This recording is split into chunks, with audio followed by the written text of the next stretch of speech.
आषाढी वारीसाठी पंढरपूर शहर आणि परिसरात तब्बल 10 दिवस मांस विक्रीला बंदी घालण्यात आली आहे। आषाढी एकादशीच्या आधी 7 दिवस आणि नंतर 3 दिवस असे एकूण 10 दिवस मांस विक्री बंद ठेवण्याचा मोठा निर्णय पालकमंत्री जयकुमार गोरे यांनी घेतलाय।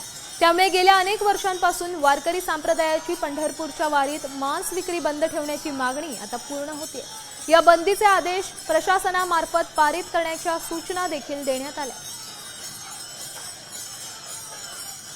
अनेक दिंडे मालकांनी अनेक पालखी चालकांनी नाराजी व्यक्त केलेली होती माननीय मुख्यमंत्री महोदयांच्याकडे आणि तेव्हा त्यांनी सांगितलं होतं की ही दुकानं जी आहेत ते वारीच्या कालखंडामध्ये बंद राहणं अपेक्षित आहे।